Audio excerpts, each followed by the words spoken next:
Optics में हम लोग क्या पढ़े थे कल? इंट्रोडक्शन पार्ट पढ़े थे कि फाइबर ऑप्टिक्स को हम कैसे बोल रहे हैं, hair like thin threads like structure बोल रहे हैं, कैसे हम उसमें लाइट को किस प्रिंसिपल के अकॉर्डिंग हम उसमें उसका प्रोपैगेशन करवाते हैं, that is total internal reflection of light किए थे हम, ठीक है। Total internal reflection of light में हम दो कॉन्सेप्ट आपको बताए थे कि अगर इंक्रीजिंग इंसिडेंट, अगर इंसिडेंट एंगल अगर इंक्रीज कर रहा है तो आपका एंगल ऑफ रिफ्रैक्शन भी इंक्रीज करता है, दैट इज हम कहाँ से कहाँ जा रहे थे, डेंसर टू रेयर जा रहे थे। तो एंगल ऑफ रिफ्रैक्शन जो इंक्रीज करेगा तो हम इंसिडेंट को इंक्रीज कर रहे हैं, इंसिडेंट को इंक्रीज कर रहे हैं, अगर नॉर्मल है, ये नॉर्मल है और ये लाइन है, ये क्या हो रहा है, एंगल को अगर हम इंक्रीज कर रहे हैं तो ये रिफ्रैक्टेड रे रेयर में क्या होगा कि नॉर्मल से अवे जाएगा, दूर जाएगा, तो दूर जाते जाते जाते जाते तो क्या हो रहा है कि जो बाउंड्री है उस पर जा रहा है, तब जब क्रिटिकल एंगल 90 डिग्री हो रहा था तब, लेकिन क्रिटिकल एंगल से हम ज्यादा करेंगे तो क्या हो रहा है कि हमारा डिफ्रैक्शन बिल्कुल भी जीरो हो जा रहा है और सिर्फ क्या हो रहा है, रिफ्लेक्शन हो रहा है, जिसको हम लोग बोलते थे टोटल इंटरनल रिफ्लेक्शन और TIR। इसी प्रिंसिपल पे बेसिकली बेस्ड है फाइबर ऑप्टिक्स का प्रिंसिपल, उसी पे वो काम करता है। क्योंकि फाइबर ऑप्टिक्स को हम क्यों चुनते हैं सिग्नल्स के ट्रांसमिशन को, उसके 3 कारण बताए थे आपको। पहला कि उसका जो स्पीड है, लाइट वेव्स है, तो स्पीड 3 × 10⁸ मीटर पर सेकेंड है, फिर भी कितना भी एटेन्यूएशन होगा या फिर कितना भी लोडेड सिग्नल होगा तो भी स्पीड क्या होगा, कंपेरेबल फास्टर रहेगा अदर इलेक्ट्रॉनिक कम्युनिकेशन सिस्टम के अकॉर्डिंग। दूसरा है कि 10 GHz का बैंडविड्थ वो अवेलेबल करता है हमारे लिए, तो उसमें क्या है कि 10 GHz के बैंडविड्थ में हम ज़्यादा से ज़्यादा इंफॉर्मेशन को स्टोर कर सकते हैं। थर्ड है आपका, थर्ड पॉइंट क्या बताया था कि इसको हम यूज कर रहे हैं ताकि मेनी टू वन मीन्स जो केबल है, बहुत सारे केबल्स यूज करते थे, तो ऑप्टिकल फाइबर में अगर 10 GHz का बैंडविड्थ हमको प्रोवाइड किया जा रहा है, मिल रहा है, तो उसमें हम ज़्यादा से ज़्यादा इन्फॉर्मेशन दे रहे हैं, इसलिए हमको नंबर ऑफ केबल्स जो है वो घट गया है। तो हम मेनी की जगह एक केबल से, एक ऑप्टिकल फाइबर से भी काम कर सकते हैं, जैसे टेलीविजन सिग्नल्स में हो गया, डिजिटल सिग्नल्स में हो गया, वॉइस मैसेजेस में हो गया, वीडियो मैसेज, ऑडियो मैसेजेस में भी हो गया। तो इस तरह से हम कल का पूरा इसका इंट्रोडक्शन देखे थे, बेसिक प्रिंसिपल देखे थे कि किस प्रिंसिपल पे ये काम कर रहा है, दैट इज TIR। दूसरा हम देखे थे कि इसको हम फाइन हेयर लाइक स्ट्रक्चर क्यों बोल रहे हैं, फाइबर क्यों बोल रहे हैं कि ये बहुत थिन है, इसका डायमीटर को आज हम पढ़ेंगे कि इतना क्या है, स्ट्रक्चर में पढ़ेंगे इसका, ठीक है, डिटेल स्टडी। और इसमें हम एक एग्जांपल लेकर के, that is sin I by sin R for glass and air case के लिए आप लोग रिफ्रैक्टिव क्रिटिकल एंगल का वैल्यू बताएं, दैट इज 41.8 डिग्री था हमारा क्रिटिकल एंगल, मीन्स उससे ज्यादा होगा तो टोटल इंटरनल रिफ्लेक्शन होगा। और क्रिटिकल एंगल पे क्या हो रहा है, मिनिमम क्रिटिकल एंगल पे कि वो मीडियम के बाउंड्रीज पे ऑप्टिकल फाइबर में ट्रेवल कर रहा है लाइट, उसमें एटेन्यूएशन नहीं हो रहा है, लेकिन क्रिटिकल एंगल से थोड़ा ज्यादा हम रखते हैं ताकि टोटल इंटरनल रिफ्लेक्शन हो सके। तो आज हम यही देखेंगे कि इसके प्रोपैगेशन जो हो रहा है वो कैसे हो रहा है, जो हम कल पढ़े जो इंट्रोडक्शन या TIR, तो उसमें हम कैसे इसको यूज कर रहे हैं, इसका प्रोपैगेशन कैसे हो रहा है उसको देखेंगे, ठीक है। तो propagation of light waves in optical fibre, ये आपके सिलेबस में ऐसे टॉपिक मेंशन नहीं है, लेकिन इसको भी जानना जरूरी है कि आप कैसे उसमें प्रोपैगेट कर रहा है या फिर लाइट वेव्स हम कैसे अगर ट्रांसमिट कर रहे हैं तो वो प्रोपैगेशन कैसे हो रहा है आगे चल करके वो देखना है कि कितना टाइम लग रहा है, किस एंगल पे प्रोपैगेशन करवाएंगे, कि कितना टाइम में कितना वेव्स बाहर आएगा, कितने फार डिस्टेंस वो ट्रेवल कर सकता है, कितना टाइम लगेगा, ठीक है। तो आज इसी को देखते हैं हम, प्रोपैगेशन मीन्स ट्रेवल करना, प्रोपैगेशन इन ऑप्टिकल फाइबर।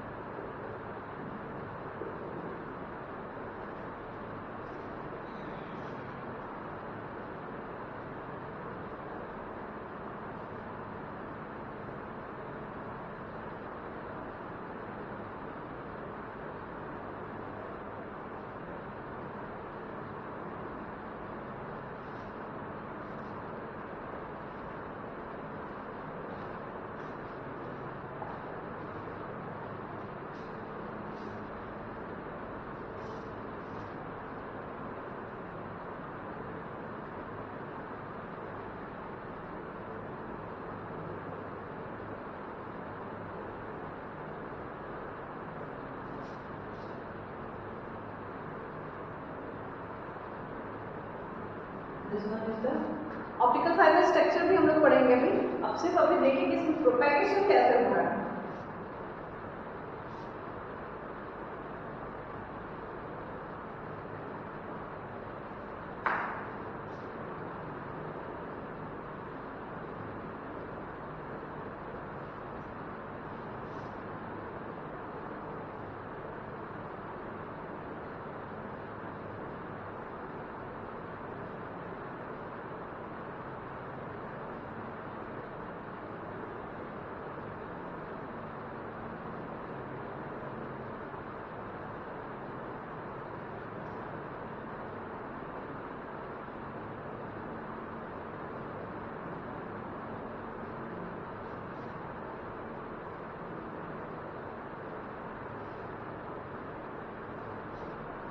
अब जो प्रोपेगेशन हो रहा है ना लाइट, ये क्या है कि ये स्ट्रक्चर थोड़ा सा बताते हैं, इसके बाद डिटेल स्टडीज का हम लोग करेंगे कि स्ट्रक्चर में तीन, इसका मेन स्ट्रक्चर में तीन मेन इसका ये होता है, मीन्स आप बोल सकते हैं इसको लेबल्स होता है। पहला है इंटरनल जो आपका इसका बॉडी है फाइबर ऑप्टिक्स का, उसको हम लोग बोलते हैं कोर। उसके ऊपर जो रहता है उसको बोलते हैं कैडमिन, और उसके ऊपर जो रहता है उसको बोलते हैं जैकेट। ये इंसुलेटिंग मटेरियल होता है, ठीक है। तो हमारा जो प्रोपेगेशन हो रहा है लाइट का, वो कहाँ होता है? मेनली कोर में होता है, ठीक है, मेनली कोर में होता है। और जो कोर है और दूसरा जो है कैंडलिंग, उसमें दोनों का रिफ्रैक्टिव इंडेक्स में डिफरेंस होता है, क्योंकि sine I by sine R को हमको क्रिटिकल एंगल के बराबर लिखना होता है। जैसे हम वहाँ पे क्या कंसिडर किए थे, ग्लास और एयर कंसिडर किए थे, वैसे यहाँ पे ये दो अलग अलग मटेरियल्स है। इसका रिफ्रैक्टिव इंडेक्स अलग होगा, इसका रिफ्रैक्टिव इंडेक्स अलग होगा। और यहाँ पे टोटल इंटरनल रिफ्लेक्शन कहाँ होना है? कोर पे हो रहा है। यहाँ पे अगर होता है कैंडलिंग में आ जाता है, अगर रे लाइट से वो रिफ्रैक्शन हो जाएगा। तो हम किस एंगल में देंगे कि हमारा रिफ्लेक्शन जो है वो TIR को फॉलो करे, TIR। अब हम पूरे चैप्टर में TIR ही बोलेंगे, that is total internal reflection, पता होना चाहिए। तो यहाँ पे एक लाइट सोर्स हम रख रहे हैं, यहाँ पे अगर हम लाइट सोर्स एक रख रहे हैं,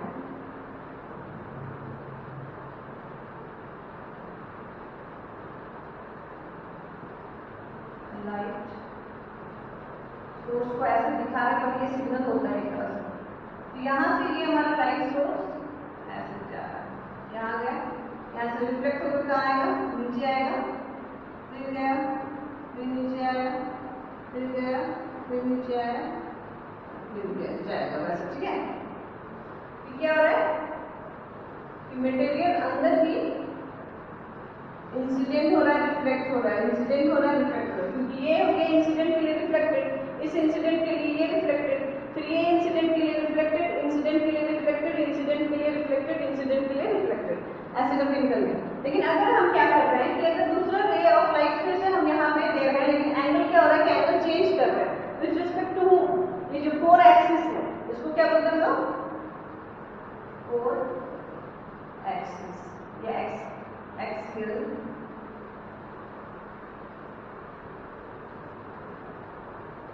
ठीक है, एक्सियल लाइन। तो इसके रिस्पेक्ट में हम यहाँ एंगल ले लिए और यहाँ पे ये एंगल लिए, इसको भी पढ़ेंगे हम आगे। तो ये एंगल हम इतना मेंटेन किया, हम क्या कर रहे हैं कि दूसरा लाइट ले रहे हैं जो इसी एंगल को मेंटेन नहीं कर रहा है, और ये एंगल चेंज हो रहा है। देखिए एंगल चेंज हो गया ना, अब ये लाइट भी जाएगा, डॉटेड लाइन से कर देते हैं इसको।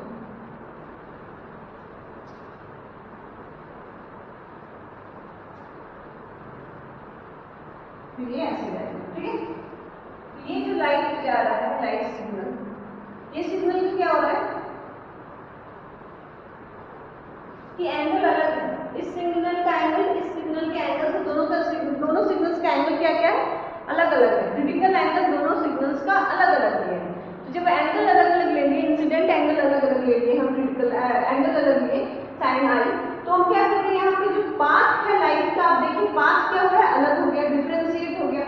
अब पाथ पे डिपेंड कर रहा है कि कितना टाइम में ये बाहर आएगा। मीन्स एक एंड से अगर सिग्नल गया है तो सेकेंड एंड पे कब ये इधर से इमर्ज होगा या फिर इमिट होगा, तो कितना टाइम ट्रेवल किया ये, कितना पाथ, कितना डिस्टेंस कवर किया ये, तो ये किस पे डिपेंड कर रही है? एंगल पे भी डिपेंड कर रहा है। हम एंगल चेंज किए तो ये डिस्टेंस चेंज हो गया, पाथ चेंज हो गया, ठीक है। लाइट रे अगर अगर अलग अलग एंगल पे है, if light rays incident at different angle, then obviously the path will be different for the different signals having different incident angle. ठीक है, तो ये हम क्या कंसीडर कर सकते हैं, इस तरीके से प्रोपेगेशन हो रहा है, इस तरीके से प्रोपेगेशन कहाँ हो रहा है, इस तरीके से प्रोपेगेशन कोर में हो रहा है, और विथ रिस्पेक्ट टू whom दे रहे हैं हम incident angle, with respect to हम कोर एक्सियल लाइन जो है हमारा कोर एक्सियल लाइन, ठीक है, कोर एक्सियल लाइन जो है उसके अकॉर्डिंग हम इंसिडेंट लाइट दे रहे हैं और लाइट सिग्नल दे रहे हैं, तो पाथ अलग अलग हो गया, पाथ पे डिपेंड कर रहा है डिस्टेंस, टाइम कितना लगने वाला है, कितने देर में वो फर्स्ट इंड से इंटर किया था, कितने देर में सेकंड इंड से इंजेक्ट करेगा, ठीक है।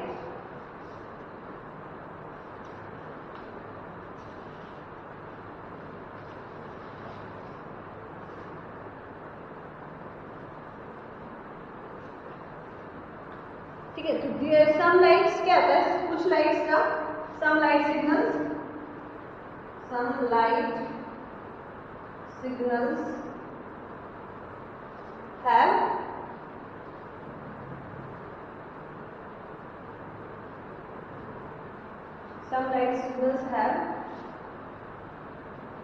have longer path and some light signals have shorter path, ठीक है। और क्या होगा इसी तरीके से कि सम लाइट सिग्नल्स है लॉन्गर पाथ में क्या होगा, पाथ जब ज्यादा होगा तो टाइम क्या होगा, ज्यादा लगेगा, takes more time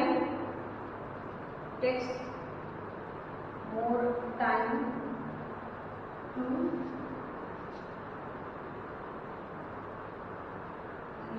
at other end, ठीक है। और यहाँ क्या करेंगे लेस टाइम, समझ में आ गया, मीन्स टोटली किस पे डिपेंड कर रहा है, टोटली डिपेंड कर रहा है किस एंगल पे हम इंसिडेंट करते हैं, उस पर प्रोपेगेशन डिपेंड करता है, उस पर पाथ डिपेंड करता है, मल्टीपल इंटरनल रिफ्लेक्शन हो रहा है। आप देख रहे हैं यहाँ पे कि किसी तरह का भी हम अगर एंगल ऑफ इंसिडेंस से ज्यादा लेते हैं, राइट का एंगल है, एंगल ऑफ क्रिटिकल एंगल से ज्यादा लिए, क्रिटिकल एंगल से हम ज्यादा लिए हैं एंगल ऑफ इंसिडेंस, ठीक है। तो क्रिटिकल एंगल से जब एंगल ऑफ इंसिडेंस ज्यादा रहेगा तो क्या हो जाएगा, TIR फॉलो करेगा, total internal reflection. Total internal reflection follow करने के बाद यहाँ पे दो लाइट सिग्नल दिए, दोनों क्रिटिकल एंगल से ऊपर है, लेकिन theta I1 is not equal to theta I2, ठीक है। अलग अलग एंगल है, अलग अलग एंगल में अलग अलग पाथ, ठीक है, अलग अलग पाथ होने की वजह से अलग अलग, किसी को लॉन्गर पाथ, किसी को शॉर्टर पाथ, तो टाइम भी क्या लगेगा, किसी में ज्यादा लगेगा, किसी में कम लगेगा, ठीक है।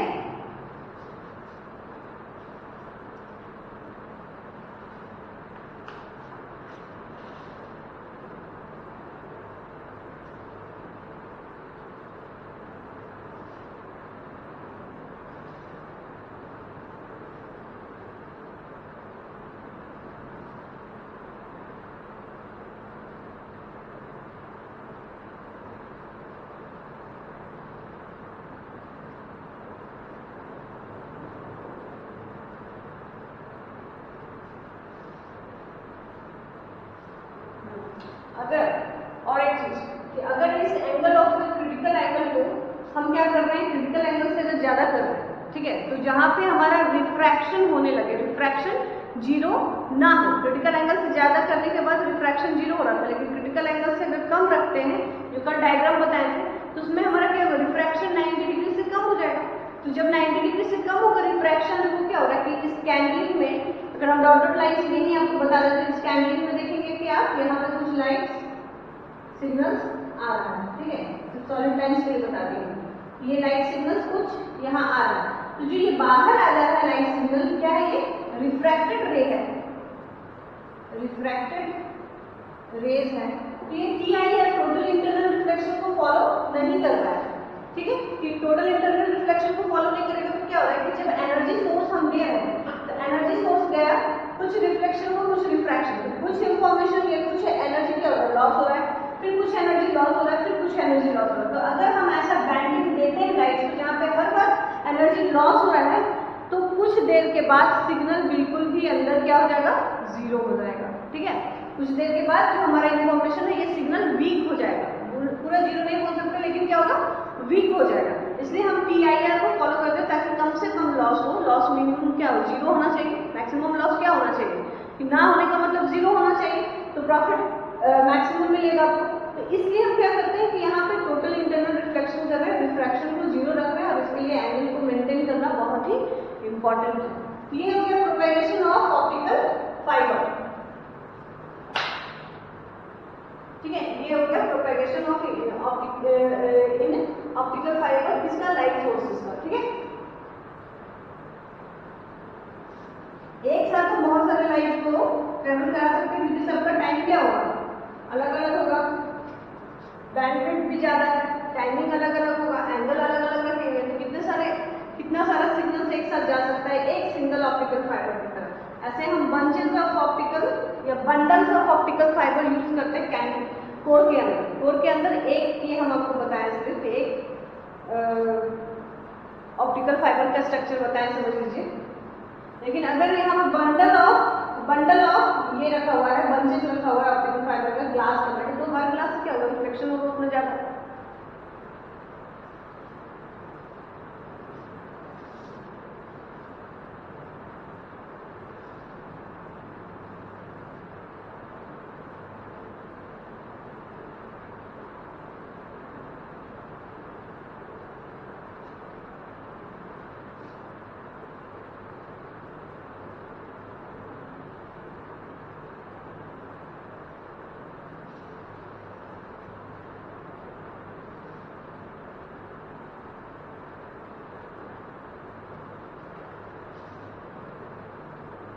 नेक्स्ट है structure of optical fibre.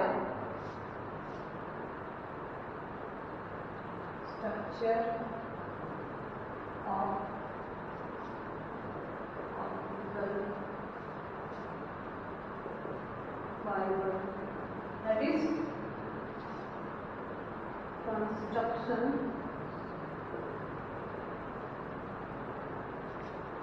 Of fibre optics.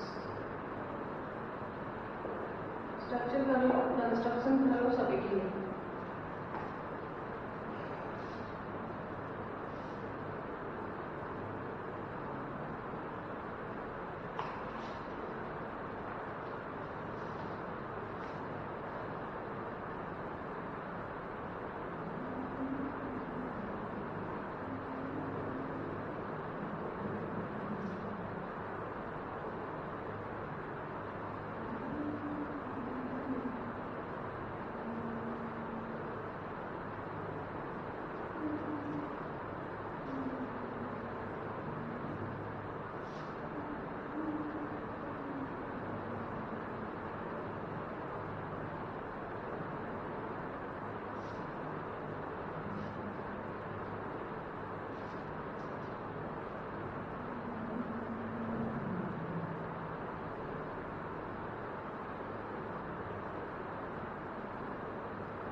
So this was the structure of fiber optics or optical fiber.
ठीक है, इसको और इसमें कंस्ट्रक्ट लिखाएंगे।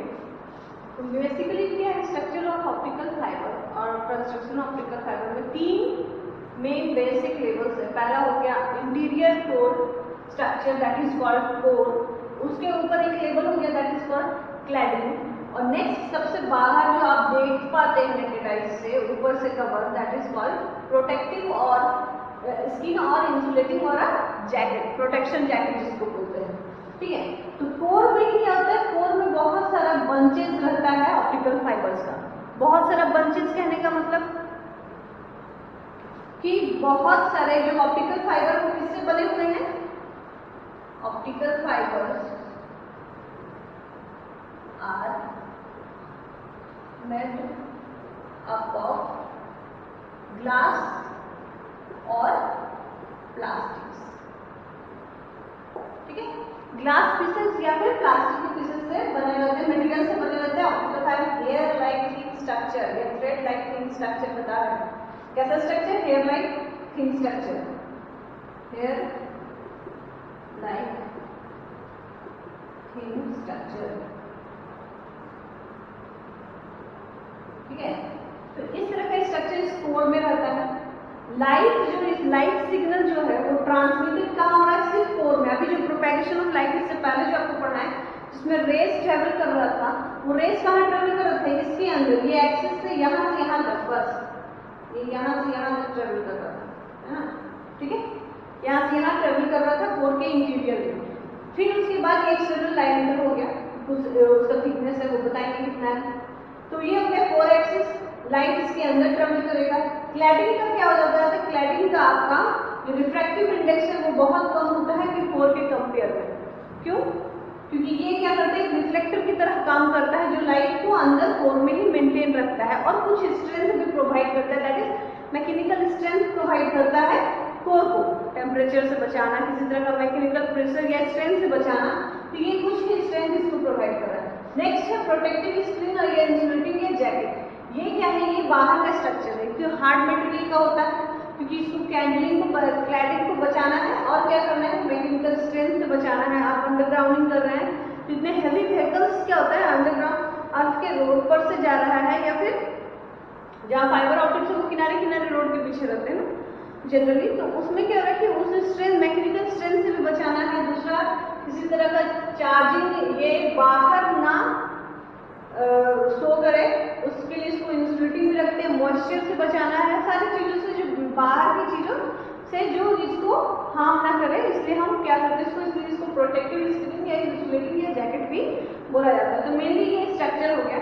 याद रखना है कि ये हमारा जो रिफ्रैक्टिव इंडेक्स है वो क्लैडिंग का कम होता है विद रिस्पेक्ट टू कोर। क्यों होता है, ही रखना है उसको, ठीक है। अब हम थोड़ा इसका ये लिख देते हैं, थिकनेस कितना है, ठीक है, स्ट्रक्चर में कितना किसका थिकनेस मेंटेन किया जा रहा है, किस लिए ये बताते हैं।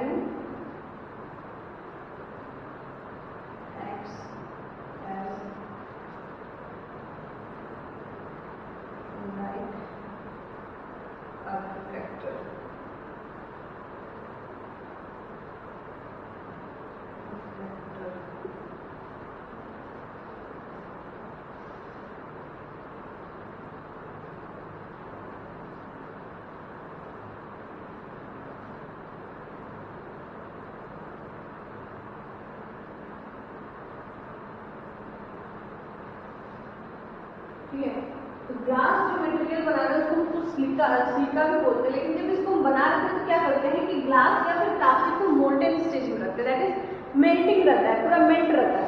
ग्लास या फिर प्लास्टिक जब बना रहे हैं तो क्या करते हैं कि ग्लास और प्लास्टिक को जिस मटेरियल का फाइबर ऑप्टिक्स है उस मटेरियल को क्या करते हैं मोल्टेन स्टेज में रखते हैं, एकदम मेल्टिंग पॉइंट में, लिक्विड स्टेज में। अब उससे क्या करते हैं कि बस उसको पुल करना है, और कितना करना है, एक ऑप्टिकल फाइबर का लगभग लेंथ कितना हो जाता है, एक ऑप्टिकल फाइबर का लेंथ होता है 1 किलोमीटर, एक ऑप्टिकल फाइबर का लेंथ हो जाता है 1 किलोमीटर, ठीक है। तो 1 किलोमीटर का फाइन थ्रेड लाइक स्ट्रक्चर तैयार करना है, जस्ट उसको पुल करके एक फाइन थ्रेड की तरह ग्लास मटेरियल या फिर प्लास्टिक को उससे निकालना है, ताकि वो fine structure, hair like structure तैयार हो सके 1 किलोमीटर का, ठीक है, मैक्सिमम 1 किलोमीटर का। और इस 1 किलोमीटर ऑप्टिकल फाइबर को फिर हम सुटेबल अरेंजमेंट्स के साथ एक दूसरे से कनेक्ट करते हैं ऑप्टिकल फाइबर में।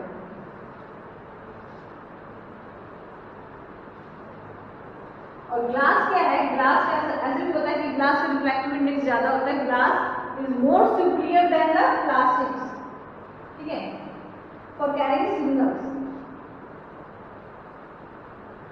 Glass has superior optical characteristics over plastics. Okay, ये हो गया आपका।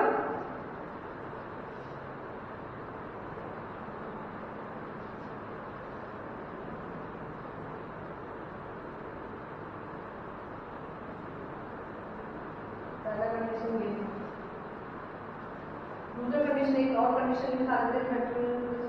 दूसरा कंडीशन क्या है,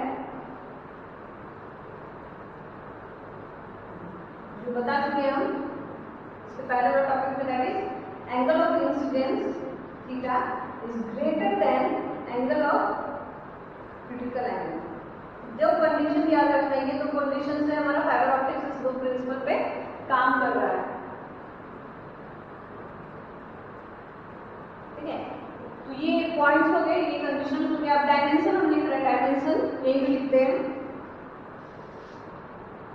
तो डायमेंशन में पहला डायमेंशन क्या है, ऑप्टिकल फाइबर का डायमेंशन कितना होना चाहिए, 1 किलोमीटर, ठीक है। Normally 1 kilometre is joined by the suitable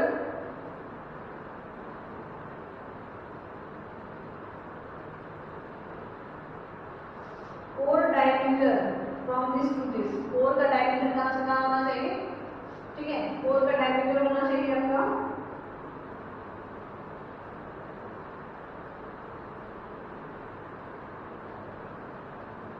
5 micrometre to 600 micrometre. Core का डायमीटर, स्लाइडिंग का diameter 125 micrometre to 750 micrometre sliding का, ठीक है। प्रोटेक्टिव लेयर का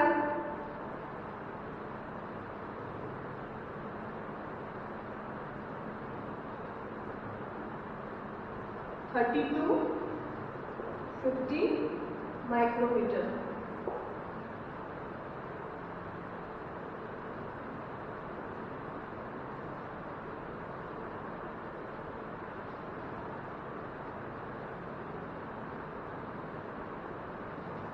ठीक है। अब हमारा ऑप्टिकल फाइबर, जो ऑप्टिकल फाइबर हम यूज कर रहे हैं उसका डायमेंशन क्या है? अगर ऑप्टिकल फाइबर हम यहाँ से निकाल रहे हैं, देखिए ये ऑप्टिकल फाइबर से इसका डायमेंशन कितना है? ये बंचेस में रहता है इसमें, ठीक है। इस ऑप्टिकल फाइबर का डायमीटर कितना है? वेरी थिन होता है, इसका diameter 1 mm, 0.1 mm to 0.15 mm। This is diameter, ठीक है। सबका डायमीटर बता रहे हैं, सबका डायमीटर हो गया ये स्ट्रक्चर में। तो कोर का पहला तो ऑप्टिकल फाइबर जो हम बंचेस में इसमें यूज कर रहे हैं, उस एक ऑप्टिकल फाइबर का डायमीटर कितना है? 0.1 mm, मतलब 1 mm भी नहीं है, 10वां भाग है 0.1 mm, समझिए आप। 1 mm इज ऑल कितना छोटा है खुद को, और उसके 10th का एक पार्ट है 0.1 mm, ठीक है। तो लेकर कितना तक? 0.15 mm तक ही इसका डायमीटर होगा ऑप्टिकल फाइबर का मैक्सिमम। कोर का डायमीटर कितना जा सकता है? External diameter 5 micrometre to 600 micrometre, ठीक है। तीसरा है क्लैडिंग का 125 micrometre to 750 micrometre, protective screen का 30 टू 50 माइक्रोमीटर। और एक इंपॉर्टेंट पॉइंट कि जो दोनों का थिकनेस, ये दोनों का प्रॉपर्टीज पे ही ऑप्टिकल फाइबर का कैरेक्टरिस्टिक्स डिपेंड करता है। कोर का प्रॉपर्टी और कैंडलिंग का property, that is refractive index रखिए पहला। दूसरा ये दोनों का डायमीटर में कितना होता है? कैंडलिंग का थिकनेस जो है वो मिनिमम रखते हैं हम, ताकि रिफ्लेक्शन सबसे ज्यादा हो सके। एब्जॉर्प्शन मटेरियल जितना ज्यादा होगा उतना ज्यादा एब्जॉर्ब करेगा ना, तो मटेरियल को क्या करते हैं? कम रखते हैं ताकि वो रिफ्लेक्ट कर सके, ठीक है। तो ये कुछ कंडीशन हो गया जिसमें स्ट्रक्चर में हमको ध्यान रखना है कि जो क्लैडिंग का स्ट्रक्चर जब हम बना रहे हैं तो उसमें क्लैडिंग का रिफ्रैक्टिव इंडेक्स 4 से कम हो, ऐसा मटेरियल यूज करेंगे। दूसरा है क्या कि आपका जो थीटा है, that is incident angle. Theta क्या है यहाँ पे? Incident angle, incident angle of the signal. और ये क्या होगा? क्रिटिकल एंगल, जो एक डिफाइन है इसके लिए, क्रिटिकल एंगल। इसको कैसे हम डिफाइन किए? क्रिटिकल एंगल को रिफ्रैक्टिव इंडेक्स के हेल्प से, sin i by sin r equals to refractive index of first second medium with respect to first medium, ठीक है। ये कंडीशन हो गया। तो एक और पॉइंट था, क्या बताया था कि ऑप्टिकल फाइबर का नॉर्मली रेंज कितना होता है, लेंथ कितना होता है? 1 किलोमीटर का होता है, ठीक है। तो ये हो गया, ये स्ट्रक्चर जब बनाना है तो वोल्टेज स्टेज में रखते हैं, उसके बाद से उससे पुल कर लेते हैं हम इस डायमेंशन का ऑप्टिकल फाइबर, इस डायमेंशन का ऑप्टिकल फाइबर को पुल करते हैं, ठीक है। कैंडिलिंग रिफ्लेक्टर की तरह काम कर रहा है ग्लास, और glass is more superior characteristics over plastics, क्योंकि सबको पता है कि उसका रिफ्लेक्टिव इंडेक्स ज्यादा होगा, वो रिफ्लेक्ट ज्यादा कर सकता है, ठीक है। तो ये ओवरऑल स्ट्रक्चर हो गया इसका, ठीक है। इसमें हम क्या क्या पढ़े? इसमें हम कंडीशंस पढ़ लिए, कौन कौन सा कंडीशन रखना है, दूसरा डायमेंशन पढ़े, तीसरा स्ट्रक्चर देखे, और कुछ पॉइंट्स थे इससे रिलेटेड, वो भी हम आज पढ़ लिए इसमें। तो this is the final structure of optical fibre. इसमें कलर कोडिंग होता है, बहुत तरह का कलर कोडिंग से हम पता करते हैं कि किस सिग्नल्स, किस वायर को किस सिग्नल्स के लिए, और भी बहुत सारे फीचर्स कलर का होता है। लेकिन अब मेनली इसमें 3 स्ट्रक्चर होते हैं, ठीक है। कलर कोडिंग, अलग अलग मटेरियल का अलग अलग। इसके बाद नेक्स्ट है आपका मटेरियल पढ़ना है कि किस मटेरियल से हम बनाते हैं। जैसे ग्लास हो गया, ग्लास का भी नाम क्या होता है? सिलिकॉन, सिलिका होता है, ठीक है। तो उसको कैसे हम क्रिएट करते हैं ग्लास को, और भी फाइन प्रॉपर्टीज देने के लिए हम कैसे क्या करते हैं, उसमें किस किस किस मटेरियल का मिक्सिंग करते हैं, तो उसको हम लोग पढ़ते हैं फाइबर ऑप्टिक्स मटेरियल से।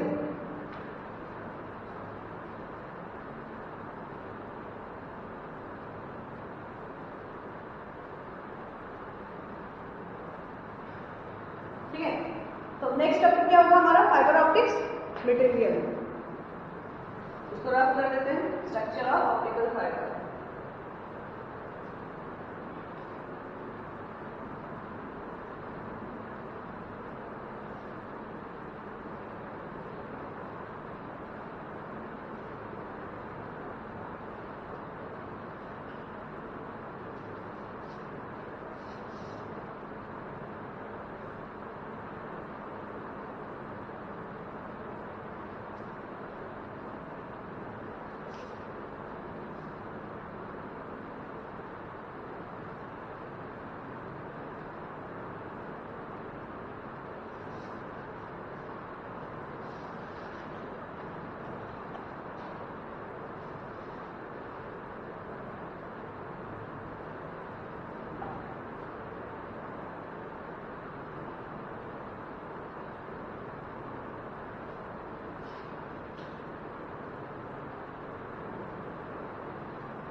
मटेरियल्स पढ़ेंगे, ठीक है।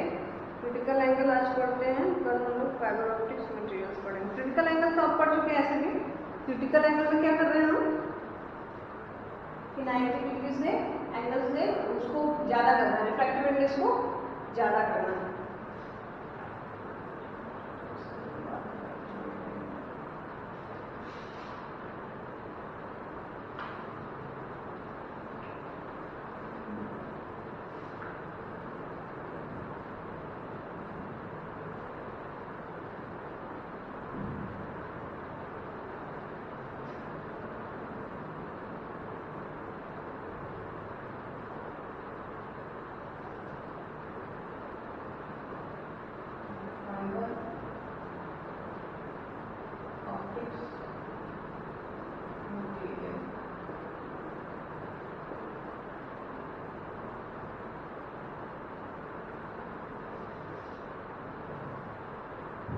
फाइबर ऑप्टिक्स मटेरियल क्या है? Core and cladding, core and cladding is made up of either glasses और प्लास्टिक्स, ठीक है, जो अभी बताए थे, ठीक है। The core and cladding is made up of either glasses and plastics. Fibre optics, fibre optical cable may be of 3 types, ठीक है। पहला plastic core with plastic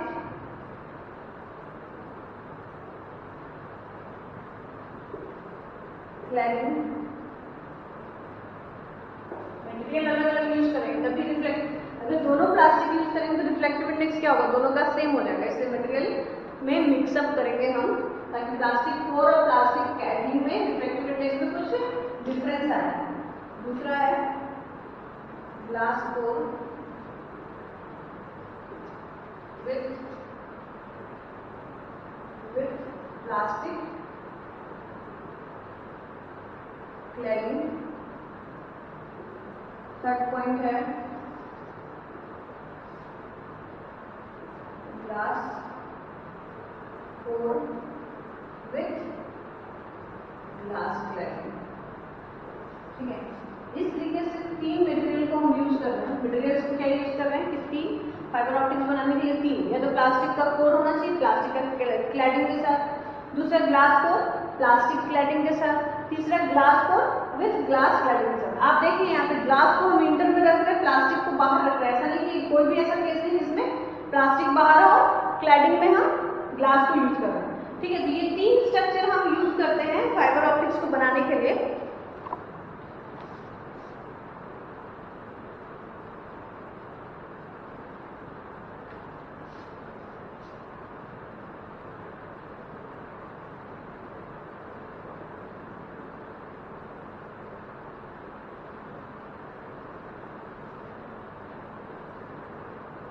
material for the core, core के लिए हम क्या क्या यूज करते हैं, materials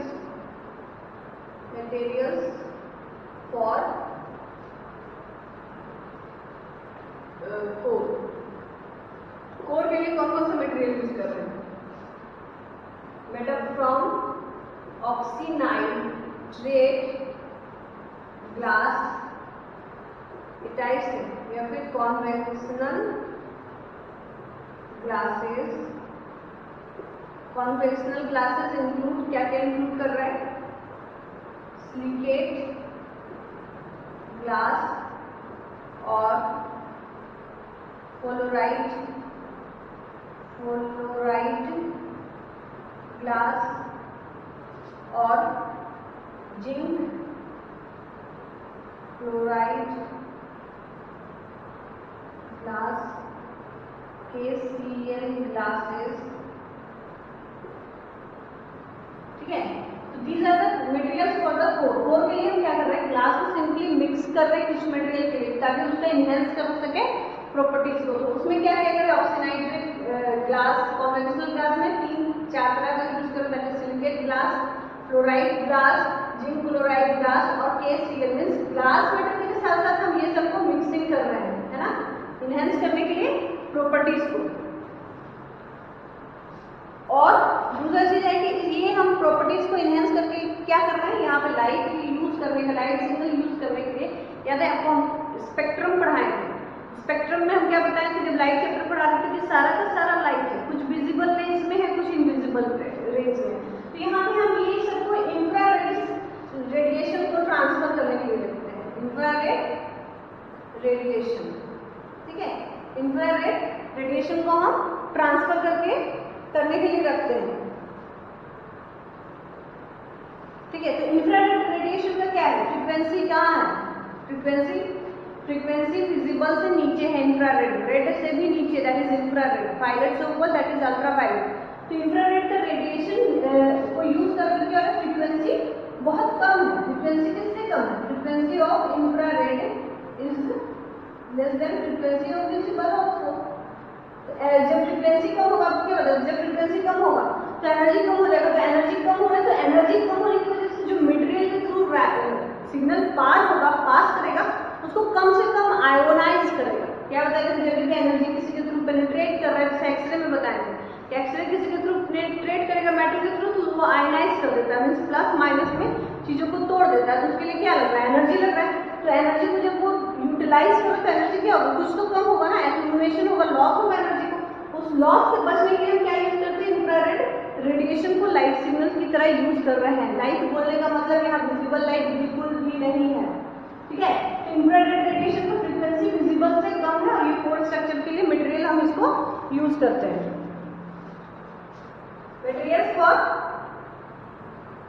materials for cladding, cladding के लिए कौन कौन से मटेरियल यूज कर रहे हैं, लो लॉस, ये अलग, ठीक है, low loss glass such as silica, bonded polymer, fluoride, dropped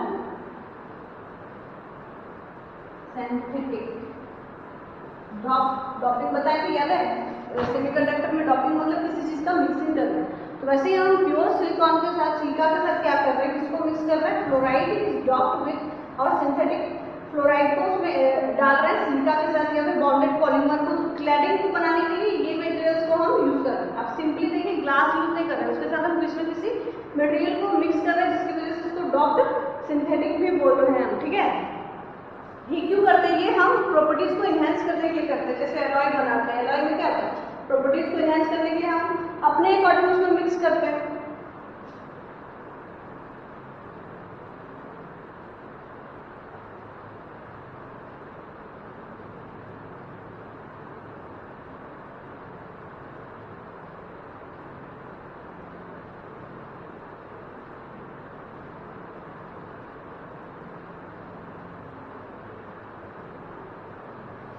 ठीक है, तो प्लास्टिक और प्लास्टिक के लिए, अगर हम प्लास्टिक ये तो ग्लास का बात हो गई कि ग्लास के साथ हम किसको मिक्सिंग कर रहे हैं। अगर हम प्लास्टिक के साथ मिक्सिंग कर रहे हैं, ठीक है, प्लास्टिक के साथ अगर मिक्सिंग कर रहे हैं तो हम क्या करेंगे, पहला चीज फाइबर ऑप्टिकल मटेरियल में ये 3 चीज को हम स्टार्ट करें, ठीक है, ले रहे हैं कि किस चीज का कोर बना रहे हैं और किस मटेरियल से हम क्लैडिंग बना रहे हैं। Plastic core, plastic cladding, glass core, plastic cladding, glass core, glass cladding, ठीक है। अब मटेरियल कोर के लिए जो यूज कर रहे हैं उसमें हम किसी न किसी चीज को डोपिंग करके बना रहे हैं और इंफ्रारेड रेडिएशन को हम यूज करते हैं। क्लैडिंग के लिए वैसे ही हम क्या कर रहे हैं, ग्लास में ये मिक्सिंग कर रहे हैं। लेकिन अगर हम प्लास्टिक मटेरियल यूज कर रहे हैं तो यहाँ पर क्या मिक्सिंग कर रहे हैं,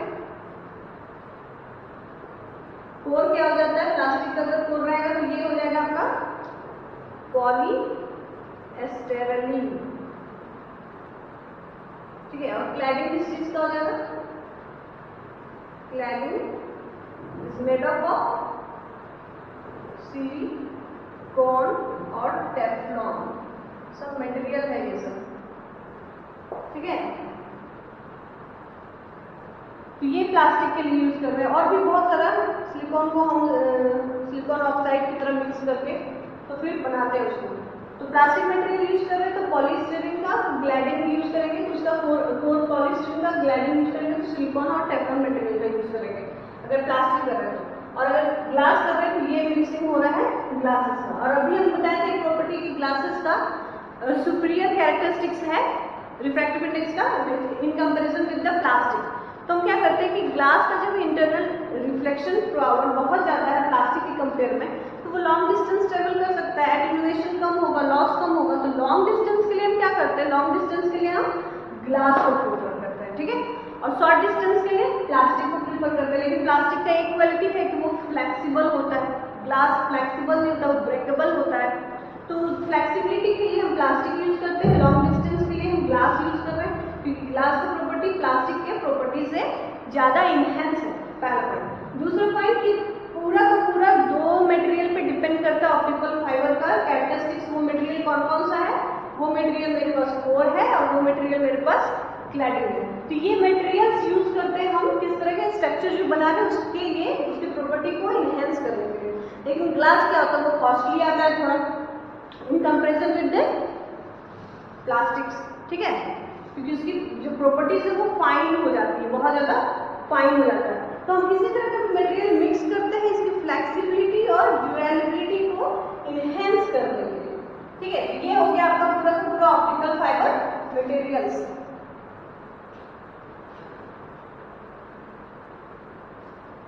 और एक बच गया प्रोटेक्टिव स्किन हम किससे बनाते हैं ना, वो बच गया। कोर हो गया और क्लैडिंग हो गया। प्रोटेक्टिव स्किन हम किससे बना रहे हैं वो भी बताया है, यहाँ देखते हैं। प्रोटेक्टिव स्किन का मटेरियल है पॉलीमाइड और एक्रिलेट, ये सब केमिकल सब्सटेंस हैं, ठीक है, केमिकल मटेरियल्स हैं जो यूज करते हैं हम इसके लिए। ये सिर्फ बाहर की प्रोटेक्शन के लिए, इसका कोई रिलेशन नहीं है ऑप्टिकल फाइबर के कैरेक्टरिस्टिक्स के साथ। लेकिन कोर और क्लैडिंग का रिलेशन बहुत है। तो मटेरियल्स को क्या करते हैं उस हिसाब से चूज करते हैं कि जिस हिसाब से हमको चाहिए, लॉन्ग डिस्टेंस चाहिए तो हम ग्लास को यूज करेंगे, क्योंकि एटेन्यूएशन दैट इज लॉस कम होता है सिग्नल्स का, वीक स्ट्रेंथ कम होगा, वीकनेस कम होगा स्ट्रेंथ को। दूसरा है कि अगर हमें फ्लेक्सिबिलिटी चाहिए, स्ट्रेंथ ज़्यादा चाहिए, तो हम प्लास्टिक मटेरियल यूज करेंगे। तो ये ओवरऑल आपका फाइबर ऑप्टिकल मटेरियल्स हो गया कंप्लीट।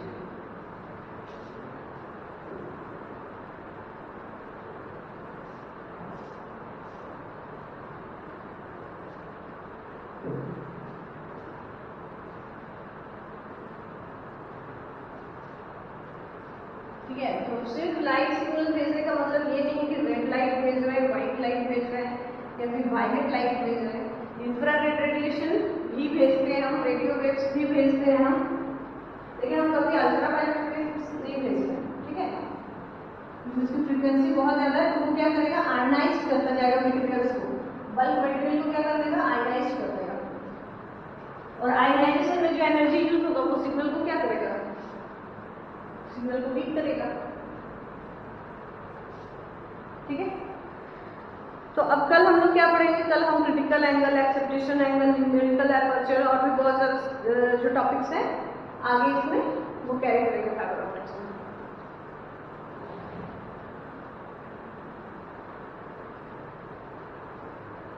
ठीक है, तो आपका 3-4 आज क्लियर हो गया point, that is propagation, structure and this is the material of the optical fibre. इस चैप्टर में आपको अभी 2 से 3 दिन और लगने के चांसेस हैं, ठीक है। तो आज के लिए इतना ही, ओके, थैंक यू।